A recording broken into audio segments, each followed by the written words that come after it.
بسم اللہ والصلاة والسلام علی رسول اللہ اما بعد۔ یہ صفحہ نمبر ہے 224، آیت نمبر ہے 97 اور 98۔ اعوذ باللہ من الشیطان الرجیم، بسم اللہ الرحمن الرحیم۔ جعل اللہ الکعبۃ البیت الحرام قیاما للناس والشہر الحرام والہدی والقلائد ذالک لتعلموا ان اللہ یعلم ما فی السماوات وما فی الارض وان اللہ بکل شیء علیم۔ اعلموا ان اللہ شدید العقاب وان اللہ غفور الرحیم۔ جعل اللہ الکعبۃ البیت الحرام، بنا دیا اللہ تعالیٰ نے کعبہ کو بیت حرام، حرمت والا گھر، قیاما للناس، لوگوں کے ٹھہرنے کے لیے، والشہر الحرام، اور حرمت والے مہینے بنائے، والہدی، اور قربانی، والقلائد، اور پٹے والے جانور۔ ذالک، یہ اس لیے کہ لتعلم، تاکہ تم جان لو کہ ان اللہ، بے شک اللہ تعالیٰ، یعلم ما فی السماوات، جانتا ہے جو کچھ آسمانوں میں ہے، وما فی الارض، اور جو کچھ زمین میں ہے، وان اللہ بکل شیء علیم، اور اللہ تعالیٰ ہر چیز کو جاننے والا ہے۔ اعلموا، جان لو، ان اللہ، بے شک اللہ تعالیٰ، شدید العقاب، سخت سزا والا ہے، وان اللہ، اور یہ بھی جان لو کہ ان اللہ، بے شک اللہ تعالیٰ، غفور الرحیم، بخشنے والا بھی ہے اور رحم کرنے والا بھی ہے۔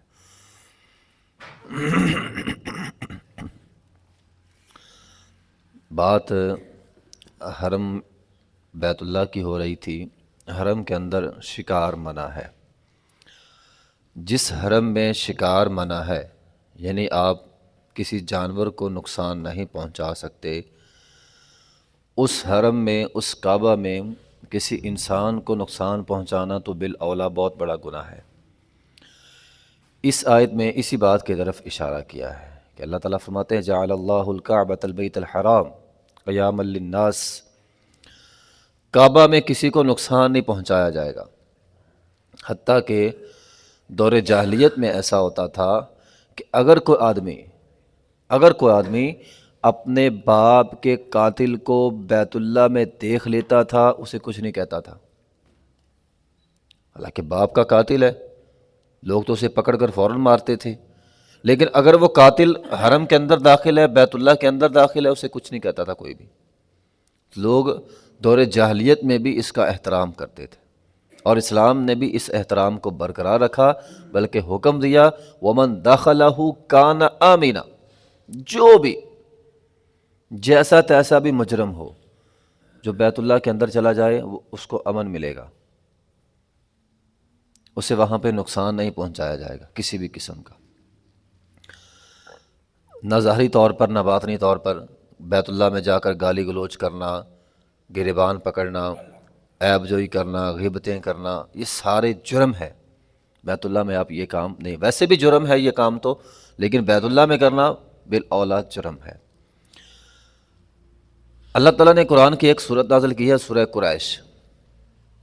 اب دیکھیں، اللہ تعالیٰ نے کعبۃ اللہ کو بھی حرم والا بنایا ہے، اور کعبۃ اللہ کی وجہ سے، چونکہ قریش وہاں کے باسی تھے، وہاں رہنے والے تھے، اس وجہ سے کہ قریش بیت اللہ کے قریب رہتے ہیں، مکہ کے اندر رہتے ہیں، پوری دنیا ان کا احترام کرتی تھی۔ نہ صرف کعبہ حرم والا ہے، امن والا ہے، بلکہ کعبہ میں رہنے والے پوری دنیا میں امن والے ہیں۔ اللہ تعالیٰ نے سورہ قریش نازل کی۔ اللہ تعالیٰ فرماتے ہیں پوری دنیا میں اس دور میں ایسا ہوتا تھا کہ لڑائی جھگڑا فتنہ فساد بہت عام تھا. تجارتی قافلے تجارت نہیں کر سکتے تھے سوائے حرمت والے مہینوں کے. جب حرمت والے مہینے آتے تھے نا، ذوالحجہ، ذوالقعدہ، محرم، یہ 3 مہینے لگاتار. اب 90 دن ہوتے تھے لوگوں کے پاس کہ 90 دن میں ہمیں کسی نے کچھ نہیں کہنا.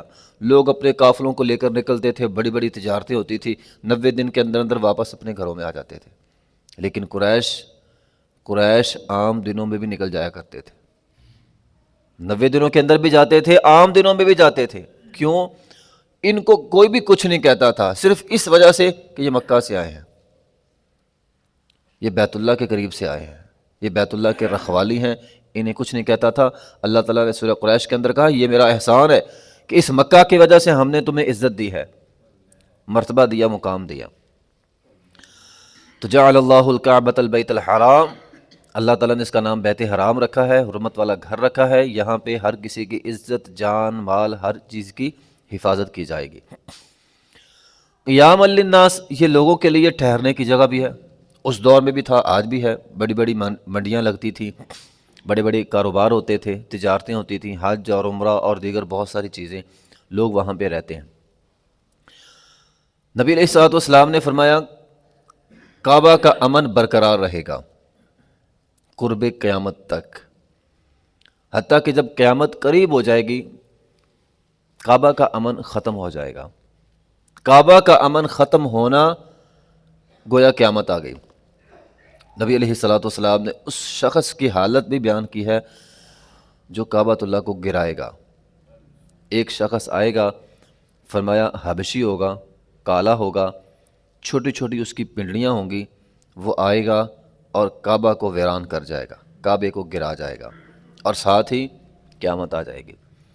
جب تک کعبہ کا امن برقرار ہے دنیا کا امن برقرار ہے. جب کعبے کا امن ختم ہوگا دنیا کا امن ختم ہو جائے گا اور قیامت آ جائے گی.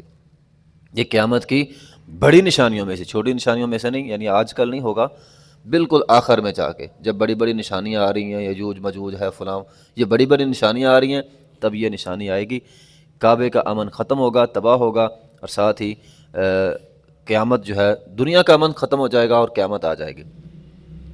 یعنی کعبے کا امن اس وقت ختم ہوگا جب ساری دنیا سے امن تقریباً ختم ہو چکا ہوگا. الشہر الحرام، حرمت والے مہینے، 4 مہینے حرمت والے ہیں. 3 کا نام میں نے لیا، ذوالقعدہ، ذوالحجہ، محرم، ٹھیک ہے، یہ لگاتار آتے ہیں، اور 1 مہینہ رجب کا ہے. اور یہ 4 مہینے جو ہیں وہ حرمت والے ہیں. اس دور میں لوگ ان کا احترام کرتے تھے. عبد قیس کا ایک وفد نبی علیہ الصلوۃ والسلام کے پاس آیا تھا کہ ہم صرف ان 3 مہینوں میں آپ کے پاس آ سکتے ہیں، اس کے علاوہ نہیں آ سکتے. بدقسمتی یہ ہے کہ آج کے دور کے مسلمان کو ان کے نام نہیں آتے، اس دور کے کافر کو آتے تھے، وہ احترام بھی کرتا تھا. حرمت اور محرم کا مہینہ گالی نہیں نکالنی، اور حج کا مہینہ گالی نہیں نکالنی. آج کے دور لوگوں کو پتہ ہی نہیں ہے یہ حرمت والے مہینے ہیں. الہدی کہتے ہیں اس جانور کو جو بیت اللہ لے جا کر ذبح کیا جائے، اسے ہدی کہتے ہیں. اور قلائد اصل میں جانور ہدی کا ہی ہوتا تھا، قربانی کا ہی، لیکن اس کو عام جانوروں سے الگ کرنے کے لیے اس کے گلے میں ایک پٹا باندھ دیتے تھے. یہ پٹا نشانی ہوتی تھی یہ بیت اللہ کا جانور ہے اور اس کو کسی نے نقصان نہیں پہنچانا. اور وہ لوگ نقصان پہنچاتے بھی نہیں تھے. میں نے تفاسیر کے اندر پڑھا ہے لوگ بھوک سے مر جاتے تھے، بیت اللہ کے جانور کو ذبح نہیں کرتے تھے. یہ جانور بیت اللہ کا ہے، اس کو ذبح نہیں کرنا، بھوک سے مر جا. لوگ ان جانوروں کا اتنا احترام کرتے تھے. یہ کعبۃ اللہ میں جانور جا رہا ہے، اس کے اوپر سواری نہیں کرنی، اس کو اذیت نہیں دینی، اس پر مشقت نہیں ڈالنی. اس طرح کے کام وہ کعبۃ اللہ کے جانور کے ساتھ نہیں کرتے تھے. تو قلائدہ وہ خاص پٹا جو ڈالا جاتا ہے. صلح حدیبیہ کے موقع پر بنو کنانہ کا ایک آدمی تھا. جب نبی علیہ الصلوۃ والسلام عمرہ کرنے گئے، انہوں نے عمرہ کرنے نہیں دیا. بنو کنانہ کا ایک بندہ تھا، اس نے قریش سے کہا کہ میں جا کر بات کر کے آتا ہوں محمد صلی اللہ علیہ وسلم سے. جب وہ چونکہ سردار تھا، جب وہ آیا تو نبی علیہ الصلوۃ والسلام نے فرمایا اپنے پٹے والے جانور سارے آگے کر دو. یعنی یہ نشانی تھی کہ ہمارے پاس قربانی کے جانور ہیں، ہم عمرہ کرنے کے لیے جا رہے ہیں، ہم لڑائی کے لیے نہیں جا رہے. جب اس نے دیکھا ان کے پاس وہ پٹے والے جانور ہیں اس نے جا کے قریش کو کہا میں نے ہتھیار نہیں دیکھے، میں نے قربانی کے جانور دیکھے ہیں جو انہوں نے آ کر حرم کے اندر قربان کرنے، ان کو عمرہ کرنے دو، ان کو نہ روکو۔ تو یہ اس دور کی ایک نشانی تھی کہ لوگ ایک خاص نشان لگاتے تھے، اور وہ نشانی ہوتی تھی کہ یہ کعبۃ اللہ کے جانور ہیں۔ ذالک لتعلموا ان اللہ یعلم ما فی السماوات و ما فی الارض، جان لو کہ بے شک اللہ تعالیٰ جانتا ہے جو کچھ آسمانوں میں ہے، جو کچھ زمین میں ہے، وان اللہ علی کل شیء وان اللہ بکل شیء علیم، اور اللہ ہر چیز پر قادر بھی ہے، ہر چیز کو جاننے والا بھی ہے۔ اعلموا ان اللہ شدید العقاب، جان لو کہ اللہ تعالیٰ سخت سزا والا ہے۔ دیکھیں اللہ تعالیٰ نے پیچھے حلال و حرام بالکل واضح کر دیا ہے، اور شکار منع ہے، کعبۃ اللہ کا احترام کرنا ہے، یہ ساری چیزیں واضح کر دی۔ اب اللہ تعالیٰ فرماتے ہیں جان لو، میری بات مان لو گے، اللہ کی بات مان لو گے، ان اللہ غفور رحیم، اللہ بخش دے گا۔ نہیں مانو گے تو فرمایا ان اللہ شدید العقاب، اللہ کی سزا بڑی سخت ہے، بڑی سخت سزا ہے۔ یہ بات بڑی اہم ہے اور سمجھنے والی ہے۔ اللہ تعالیٰ کی رحمت بھی ہے، اللہ تعالیٰ کا عذاب بھی ہے۔ اللہ کی رحمت، اللہ کا فعل، اللہ کی صفت ہے۔ بندے کے جس طرح ہم کہتے ہیں نا کسی کا وصف کیا، اوصاف کیا ہے، خوبی کیا ہے، اللہ کی خوبی یہ ہے، اللہ کا وصف یہ ہے کہ اللہ رحیم ذات ہے، اور اللہ کا فعل یہ ہے اللہ عذاب دیتا ہے، اللہ عذاب بھی دیتا ہے اور اللہ رحیم ذات بھی ہے۔ یہ دو باتیں ہمارے ذہن میں ہونی چاہیے۔ جس کے ذہن میں یہ دو باتیں نہیں ہیں نا وہ ناکام ہے۔ بعض لوگ، میں اس کو آسان لفظوں میں بیان کروں تو بعض لوگ یہ سمجھتے اللہ رحیم ذات ہی ہے، بس جو مرضی کرتے پھر اللہ نے معاف کر ہی دینا۔ بالکل ڈرتے ہی نہیں ہے، ہم آخری نبی کے امتی ہیں، جو مرضی کریں، ہماری تو سفارش ہو جانی، ہم نے جنت میں چلے جانا۔ غلط ہے یہ بات۔ اور بعض لوگ اتنے حساس ہوتے ہیں، ہر وقت رحمت کی امید بھی نہیں ہوتی انہیں، بس ہم تو جہنمی ہیں، اپنے آپ کو بہت زیادہ وہ بنا لیتے ہیں کہ بس ہماری تو بخشش ہونی نہیں ہے، ہمارے تو گناہ بڑے ہو گئے ہیں، ہم نے تو یہ کر لیا، یہ جرم کر لیا، یہ جرم کر لیا، بالکل نا امید ہو چکے ہوتے۔ یہ چیز بھی غلط ہے۔ دونوں چیزیں ہونی چاہیے، آپ کے دل میں اللہ کا ڈر بھی ہو اور آپ کے دل میں امید بھی ہو۔ ڈر اور امید، جس کے دل میں یہ دو چیزیں جمع ہو گئی بندہ جنت میں چلا جائے گا۔ ایک بندہ مرض الموت میں مبتلا تھا، نبی علیہ الصلوۃ والسلام نے فرمایا کیا محسوس کر رہے ہو؟ اس نے کہا جی اللہ کی رحمت کی امید بھی ہے، عذاب کا ڈر بھی ہے۔ فرمایا خوش ہو جاؤ، تم کامیاب ہو گئے۔ ٹھیک ہے نا؟ جس کے دل میں یہ دونوں چیزیں ہیں، دونوں چیزیں ڈالے اپنے دل میں، یار نہیں اللہ نے پکڑنا ہے، اللہ کی سزا بھی ہے، اور ساتھ یہ بھی ہو نہیں میں نے توبہ کرنی ہے، اللہ معاف بھی کر دے گا۔ جتنا مرضی بڑا آپ سے گناہ ہو گیا، انسان ہے، ہو گیا، توبہ کا دروازہ کھلا ہے۔ امید رکھیں، مایوس نہ ہو کہ اللہ پتہ نہیں، مایوس نہ ہو، دل کے اندر رحمت کی امید ہونی چاہیے۔ ڈر بھی ہو، پتہ نہیں اللہ پکڑ بھی سکتے ہیں نا، اللہ سزا بھی دے سکتے ہیں، اللہ معاف بھی کر سکتے ہیں۔ تو نہ آپ کا دل امید سے خالی ہو، نہ ڈر سے خالی ہو۔ خالی ڈر رکھیں گے پھر بھی آپ ناکام ہیں، خالی امید رکھیں گے رحمت کی پھر بھی ناکام ہے۔ تو دونوں چیزیں، امن ہوا قانت آنا اللیل ساجدا وقائما یحذر الآخرہ ویرجو رحمت ربہ، وہ ڈرتے بھی ہیں، امید بھی رکھتے ہیں۔ اللہ تعالیٰ نے مومنوں کا وصف قرآن میں بیان کیا ہے کہ مومن ہوتا ہی وہ ہے جس کے دل میں ڈر بھی ہو، امید بھی ہو۔ تو یہ آیت ہمارے لیے واضح پیغام ہے کہ اعلموا ان اللہ شدید العقاب، کہ ہم جانتے ہیں، اور یہ جاننا چاہیے ہمیں کہ اللہ سزا بھی دیتا ہے، اور یہ بھی جاننا چاہیے کہ ان اللہ غفور رحیم، اللہ بخشنے والا اور رحم کرنے والا بھی ہے۔ اس لیے رحمت کی امید رکھا کریں اور توبہ استغفار کرتے رہا کریں، اللہ معاف بھی کرے گا، اور ڈر بھی ہو کہ اگر گناہ کیے اللہ نے پکڑنا بھی ہے۔ آخر دعوانا الحمدللہ رب العالمین۔